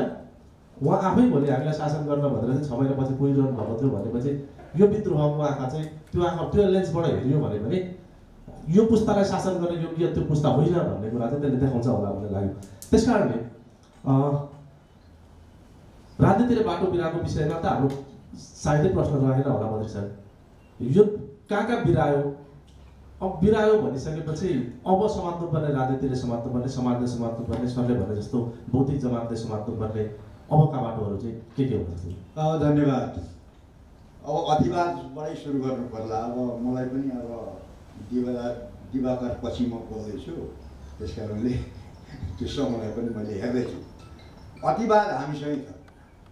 अतिवाद जातीय अतिवाद छ, धार्मिक अतिवाद छ, सम्प्रदायको अतिवाद छ, पार्टीगत अतिवाद छ होइन। मैले साथीहरूलाई बोलाएँ भने यो फलानु मान्छे हो त्यसका कार्यक्रममा किन जानु, अतिवाद छ। अब यहाँ त्यो जेनजीसँगको बुझाइमा पनि म अलिकति अतिवाद देखेँ। ल ठिक छ, सबै सामाजिक सन्दर्भबाट जन्मिएको जेनजी हो, अनि पाखरमा सुई घोर्नु के हो त? त्यो पनि केही यहीँबाट जन्मिया हो त? जन्मिने त्यतिकै हुँदैन। म त शब्दको अर्थको कुरा गर्दैछु। रसको अर्थ झोल हुन्छ, तर कला साहित्यमा रस भनेको सौन्दर्य हुन्छ। सौन्दर्य, श्रृङ्गार, वीर करुणाले परिपक्व अवस्था। कविता पढ्दाखेरि, कारुणिक कविता पढ्दा मान्छे तुरुतुरु रुन्छ, त्यो भन्दैछु म। अर्को अतिवाद के हो त भन्दाखेरि यो अब उहाँले भन्नुभयो विपक्षी भएन र यो भयो। कहाँ विपक्षी भएर नभएको हो र? यो जेनजीले आन्दोलन गर्दैछ भन्ने कुरा प्रधानमन्त्रीलाई 1 महिना अगाडि 3वटै सुरक्षा दलले जानकारी दिएका थिए। 1 दिन अगाडि तिनै प्रधानमन्त्रीले भोलि जेनजीले विद्रोह गर्दैछ भनेर बिजिएर बोलेका थिए, विपक्षीले होइन। कहिलेकाहीँ तपाईँको देश जोगाउनका लागि नि पक्ष विपक्ष नै सबै एकजुट हुनुपर्ने अवस्था आउँछ, राजादेखि रङ्गसम्म। त्यस कारणले हामीसँगै अलि अतिवाद छ कि अहिले विदेश गइरहेको कुरा गर्छौँ नि। मेरै छोरो विदेश जान तयार थियो, यहाँ सबै थोक छ। मैले सम्झाएँ हाम्रा आदरणीय शीर्षस्थ नेताहरू नेपालमा दुःख थिएन, खान पाउँथे, तर देशले माया गरेर बस्थे नि त। हामी चाहिँ के भन्छौँ त तिनलाई?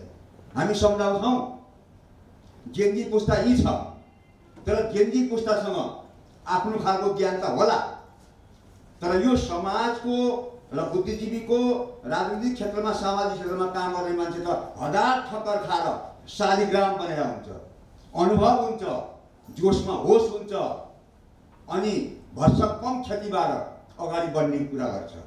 मैले सोधेको छु बाटोमा काम गर्ने उता के त्यो मन्दिरतिर जाँदाखेरि हेटौँडाको केटाहरू बाटाघाटमा गुरुलु कुदिया छन्।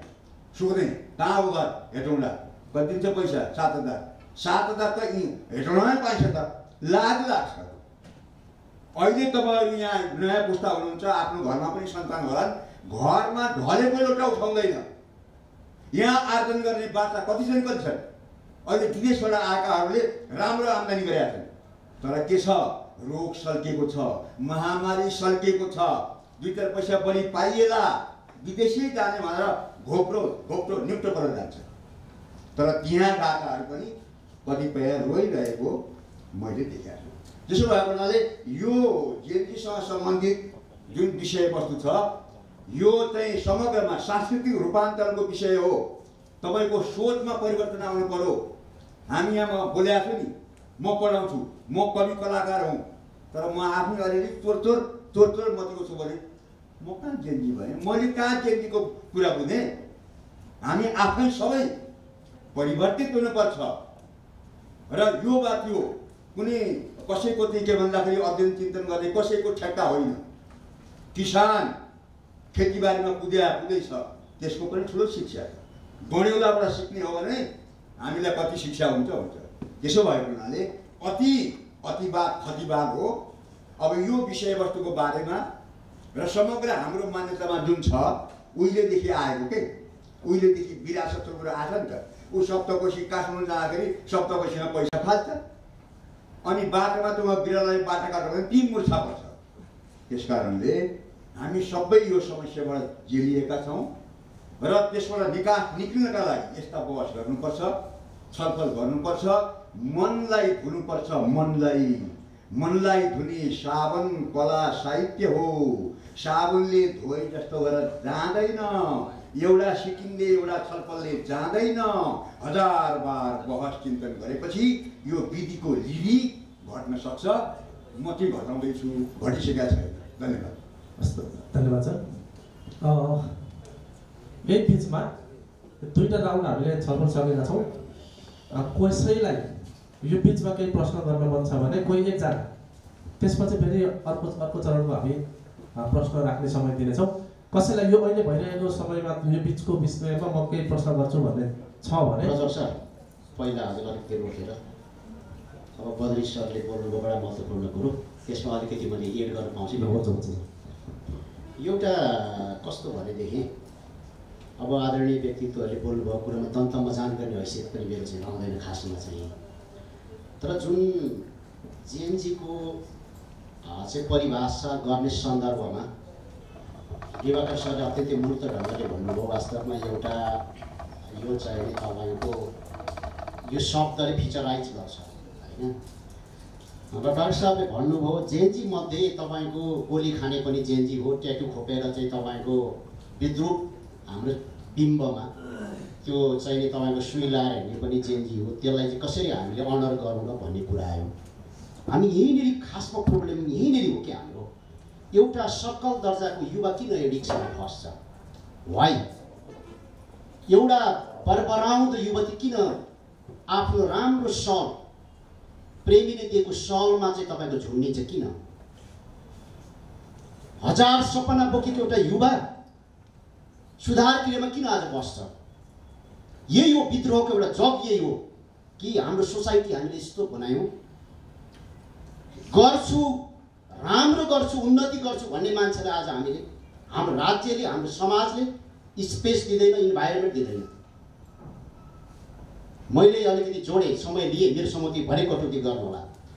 म भोजपुर हजुरको जिल्ला, म चाहिँ तपाईँको 4 दिन बसेर आएँ। 4 दिन बस्दाखेरि मैले चाहिँ सुसाइड र समाजको रिलेसन कस्तो हुन्छ, सुसाइड गर्दाखेरि त हामी दुध काट्छौँ नि, यो अपराधी यो फटाओ यसको अनुहार हेर्नु नपरोस् पनि भन्छौँ। त्यसका केही पौराणिक मान्यताहरू पनि छ। तर एउटा यस्तो मेरो दिल दुख्ने एउटा घरमा पुगेँ म, जहाँ 21 वर्षको एउटा युवाले 1 बजीसम्म घरको काम गरेर 2 बजीको बेलामा सबै मेलोमा पठाएर झुन्डिएर मरेको छ। कथा यसरी अगाडि बढ्दो रहेछ कि 58 सालमा माओवादी जनयुद्धले देश जलाइरहेको थियो। त्यो 58 सालमा चाहिँ सम्बन्धको 58 सालमा भोजपुरको कुनै एउटा गाउँमा मागी विवाह गरेको एउटा महिला एक्लै बस्छ अनि उसको पुरुष साथी चाहिँ पति चाहिँ विदेश जान्छ। अनि माओवादीले आएर त्यो नेवार महिला हो, नाम भन्नु मिल्दैन, मैले मेरो इथिक्सले दिँदैन, जाँड रक्सीको व्यापार सुरु गर्छ। जाँड रक्सी आएर चाहिँ तपाईँको माओवादीले बडा क्रान्तिकारी भएर फ्याँकिदिन्छ, त यहाँ बसलास हुन्छ। त्यसपछि ऊ बाध्य भएर त्यस्तै 2-3 वर्षको सानो बच्चा चेपेर दोस्रो पुरुषसँग बिहे गर्छ। यति गरिब पुरुषसँग बिहे गर्छ, उनीहरू भागेर गाउँमा जान्छ। एक आना जग्गा हुँदैन, अर्काको चाहिँ तपाईँको गोठालो बसेर तपाईँको हुर्कन थाल्छ। त्यो बच्चाले पढ्छ, राम्रै गरी पढ्न थाल्छ, तर जब क्याम्पस पढाउने बेला हुन्छ फिस तिर्न सक्दैन। त्यसपछि आएर यहाँ पर हरैचामा चाहिँ तपाईँको एउटा रिक्सा पसलमा बसेर उसले काम गर्छ। ऊ टिक्न सक्दैन र फेरि गाउँ फर्किन्छ। 11 क्लास पढ्दा पढ्दै उसलाई विदेश जाने ठुलो मोह चल्छ। मोटरसाइकलतिर उसको ध्यान जान्छ। मलाई पनि एउटा मोटरसाइकल भए हुन्थ्यो। बडा दुःख लाग्यो। टालेर राखेको गिटार सिरानीमा छ। त्यसपछि लो जान त बाबु तिमी विदेश जाऊ, पासपोर्ट बनाऊ भनेर पासपोर्ट बनाएर ल्याउँछ। त्यो मान्छे त्यतिखेरसम्म रोगी भइसक्यो हुन्छ। ऊ आफ्नो बाबुआमालाई झड्केलो बाबुलाई त्यो रोगको चाहिँ तपाईँको चाहिँ कुरा कहन सक्दैन, किनभने उपचार गर्न सक्ने हैसियत छैन। नेपालको उपचार प्रणाली कस्तो छ हामीले अनुमान गरौँ। त्यसपछि त्यो मान्छे त्यसै जाँड खाने खेताला जाने, तर अत्यन्तै भावुक हुने, घरको काममा पुरै सघाउने। र जुन दिन उसले सुसाइड गर्ने दिन हुन्छ, त्यो सुसाइड गर्ने दिन पनि बिहानभरि घरको काम गर्छ, अरू खेताला जान्छ जेलामा। त्यसपछि त्यो बच्चा 19-21 वर्षको बच्चा झुन्डिएर मर्छ। भने त्यो झुन्डिने बच्चाको त्यहाँ, त्यो रक्सी खाने बच्चाको त्यहाँ कुनै गल्ती छ? त्यत्रो स्थानीय तहको सरकार छ, 3 तहको सरकार छ।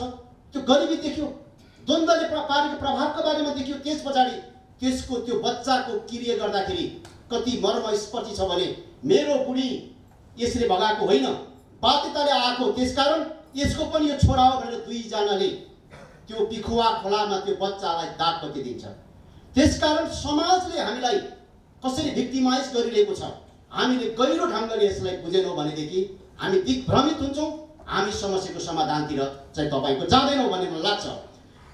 यसमा मैले चाहिँ यति जोडेँ। धन्यवाद छ। यो थप विषय सामाजिक विषयसँग सम्बन्धित पनि रह्यो र हामीसँग यो किनभने यो इन्टरलिङ्क पनि छ।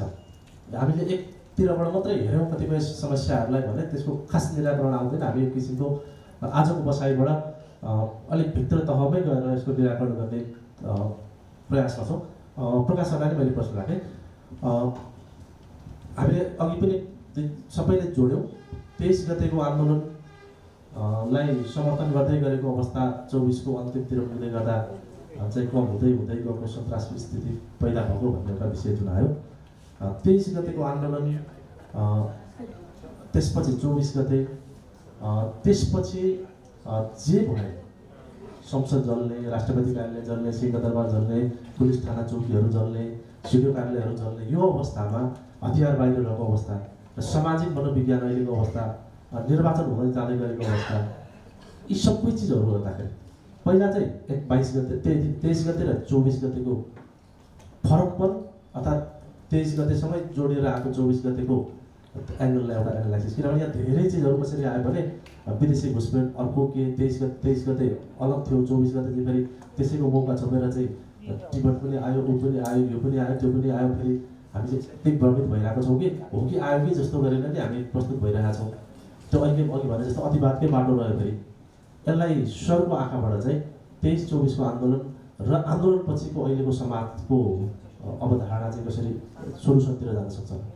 यसमा म धेरै पर भागेर ज्योतिषी हुन सक्दिनँ, म चाहदिनँ। 23 गतेको आन्दोलन गौरवपूर्ण थियो। 24 गतेको जुन गतिविधि भयो त्यो चाहिँ अत्यन्तै दुःखद थियो।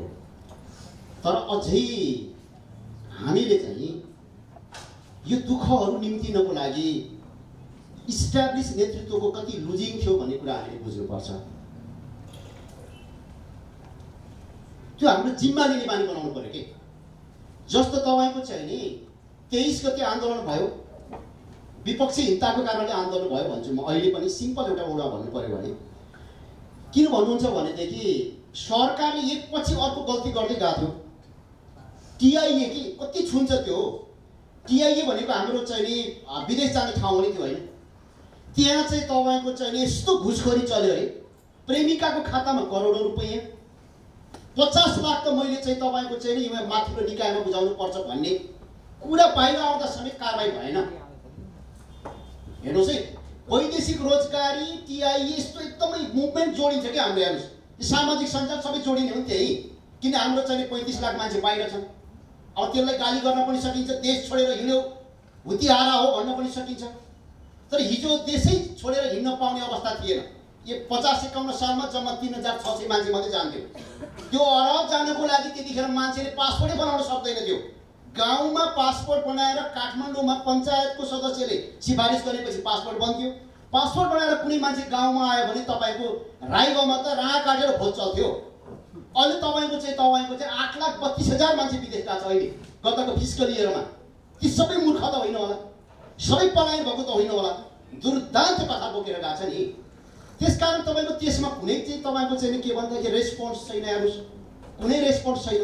सर यस्तो हामीले बनायौँ, यस्तो एउटा चाहिँ तपाईँको आधारभूमि खडा गऱ्यौँ कि 24 गतिको घटनालाई पनि टुलु हेरेर बस्न सक्ने चाहिँ तपाईँको एउटा अवस्था बनायौँ।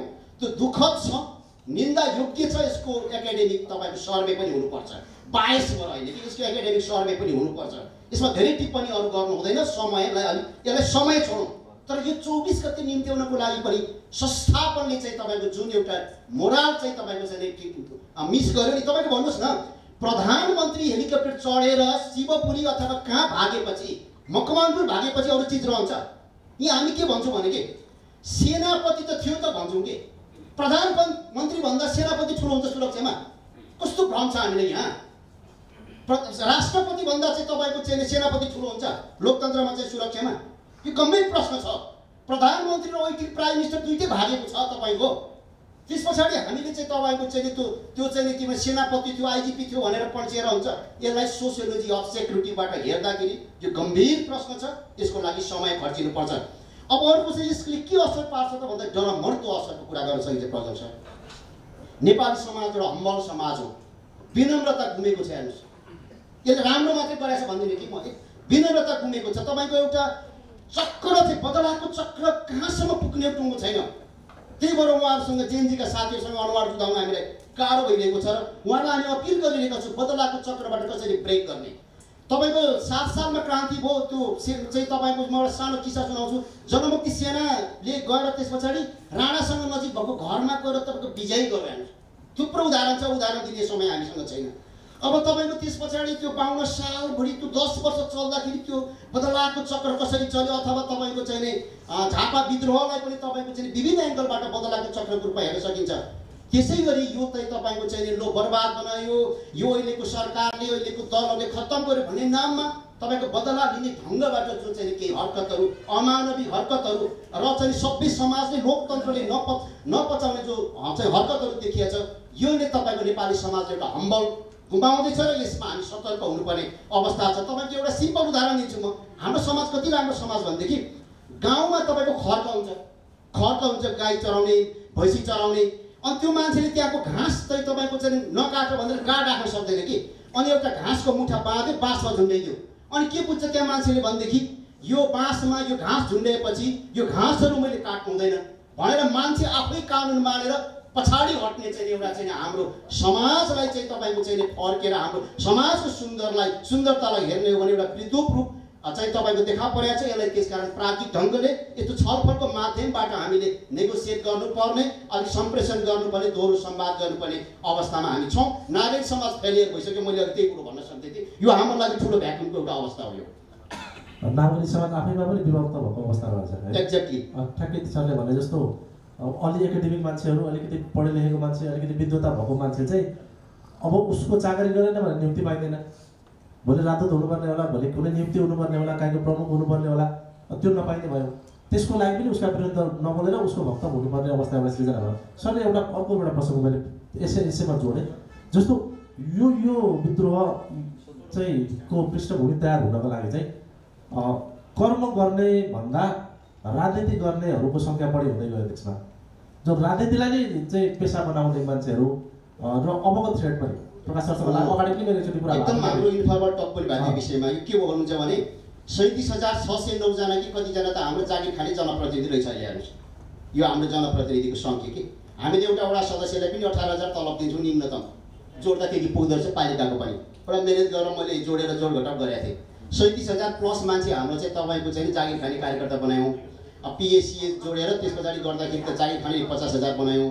त्यसपछि टोलमा हामीले कार्यकर्ता उत्पादन गऱ्यौँ र तपाईँको चाहिँ उत्पादनमा नलाग्ने तर तपाईँको चाहिँ श्रममा नलाग्ने, तपाईँको उन्नतिमा नलाग्ने र त्यस पछाडि तपाईँको अतिवाद त्यहीबाट सिर्जना हुन्छ। अतिवादको विभिन्न आयामहरू छ र अहिले पनि तपाईँको यो जेनजी मुभमेन्ट पछाडि पनि एउटा चिन्ता लागेको यसको अँधेरो चाहिँ साथीहरू यहाँ हुनुहुन्छ। आज के ढुङ्गाना भाइले पनि पार्टी दर्ता गरेको खबर आइरहेको छ यहाँ बाहिर होइन। अब अर्कोले पनि के दर्ता गर्ने, अर्कोले पनि के दर्ता गर्ने र मलाई चाहिँ के लाग्दैछ भनेदेखि यसलाई गन्थन मन्थनमा लान सकिएन, एउटा विमर्शमा लान सकिएन भने फेरि अरू 50,000 कार्यकर्ता थपिने हो कि भन्ने चिन्ता छ। यसको यो एउटा अँधेरो पक्ष चाहिँ तपाईँको चाहिँ हाम्रो अगाडि उपस्थित छ। यसलाई हामी तदनुकूलले चाहिँ तपाईँको विमर्शमा लानुपर्ने, छलफलको विषय बनाउनु पर्ने देखिन्छ। धन्यवाद सर। अब हामी यहाँ प्रसङ्गको कुरा हुँदै गर्दा प्रकाश सरले पनि भन्नुभयो अघिदेखि हामी त्यही विषयमा छौँ, राजनीतिक रूपमा विभक्त छौँ, समाज पनि एक किसिमको चाहिँ विभाजनको चरणमा छ। अहिले आजको विशेष मैले खोजिरहेको बाटो चाहिँ के हो भने हामीले एउटा बौद्धिक बहस गर्दै गर्दा नयाँ पुस्ताको भाइ बहिनीहरू हुनुहुन्छ, हामी आफूलाई रियलाइज कहाँ गर्ने र अबको सोल्युसनको बाटो भने हरेक प्रश्नको अन्तिम चाहिँ के छ भने अबको चाहिँ यो भइरहेका चिजहरूबाट हामी कसरी बाहिर आउने, कसरी त्यसको मुक्ति निकाल्ने भन्ने बाटो मेरो प्रश्न आइरहेको छ। अब यसमै पनि राजनीतिक रूपमा त हामी एक किसिमको विभक्त थियौँ, एक्सट्रिमिस्टकै हिसाबले हामी चाहिँ विभक्त भइसकेको अवस्था देखियो। अब चाहिँ सामाजिक रूपमा पनि कतिपय ठाउँमा चाहिँ यो देखिने चरण रह्यो। अब चाहिँ समाजले सरले अघि भने जस्तो चाहिँ बौद्धिक सर्कल या त हामी नागरिक समाज भनौँ, यसले खेल्नुपर्ने भूमिका र यो अहिले अब आउन सक्ने समस्याको निराकरण चाहिँ के हुन सक्छन् दिवाकर सर?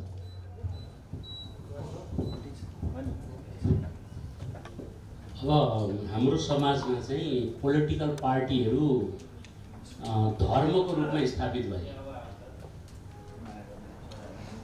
हामी त्यस्तो देख्छौँ नि हेर्दाखेरि। म जन्मजात हिन्दू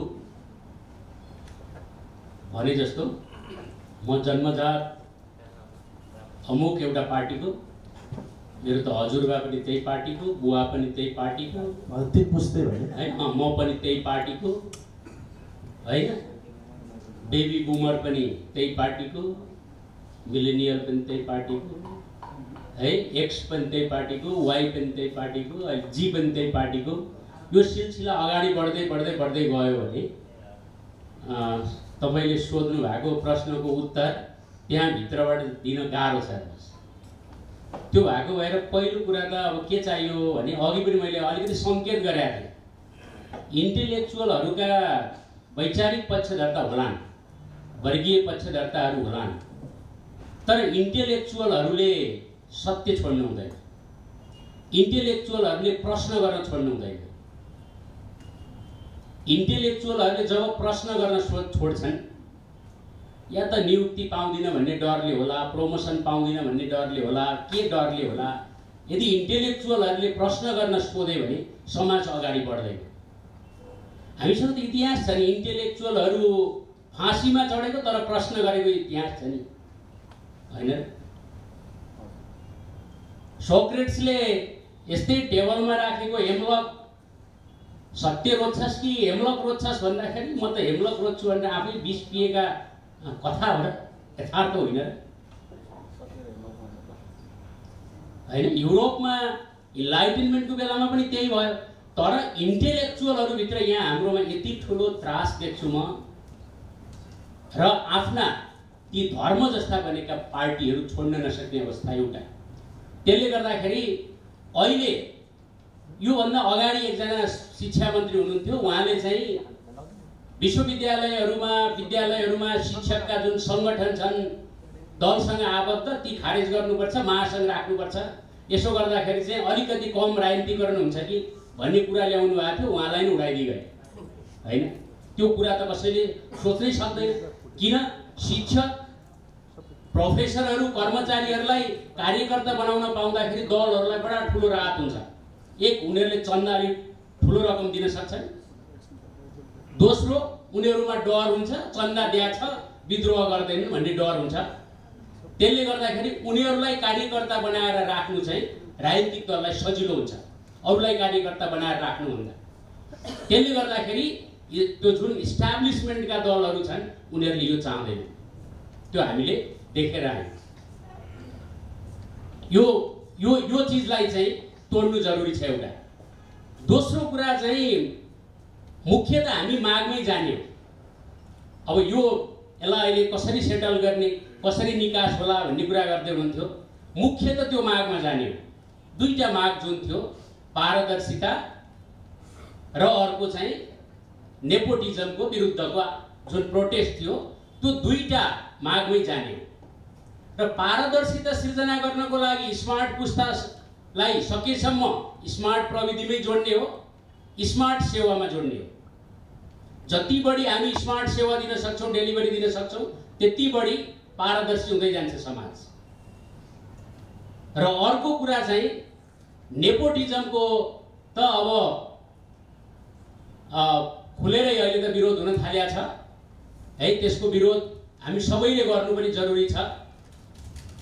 अर्को छ नि सर, तलैदेखि तपाईँ हेर्नुहोस् न, अघि प्रकाश सरले उठाउनु भयो, मलाई अलिकति थप्नु मन लाग्छ सर। सर एउटा मान्छे पेसा केही छैन, उसको व्यवसाय केही पनि गर्दैन, जम्मा जम्मी उसको पेसा व्यवसाय जे भने पनि उपभोक्ता समितिहरू छन्। विद्यालयमा चाहिँ विद्यालय व्यवस्थापन समिति छ, वनमा चाहिँ तपाईको त्यहाँ उपभोक्ता समिति छ। ऊ जिन्दगीभरि उपभोक्ता समितिमा बसेर उसले गुजारा चलाछ। छोराछोरी पढाएको छ, दसैँ तिहार मानेको छ, देश विदेश घुमेको छ। अनि हामी चाहिँ अमलो चाहिँ कता मात्र देखाउँछौँ भन्दाखेरि कर्मचारीतिर मात्र देखाउँछौँ। यो कर्मचारी घुसिया, यसले लोकसेवा पास गरेको छ, अथवा यसले सरकारी जागिर खाएको छ, यसले यो राजनीति गरेको छ। तलैदेखि जग हामीले त्यस्तो बनाइदिएका छौँ कि ब्रोकरिजम पनि एउटा प्रोफेसन हो है।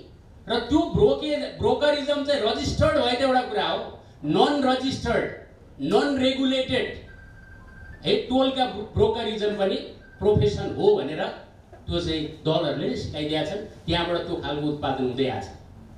त यी चिजहरूलाई सबैलाई हामीले चाहिँ रोक्नुपर्ने हुन्छ। र यो सबै चिजलाई रोक्नको लागि म त फेरि पनि भन्छु, भूमिका यदि कसैको छ भने त्यो इन्टेलेक्चुअलकै छ। तपाईँ हामी सबैको भूमिका छ। हामी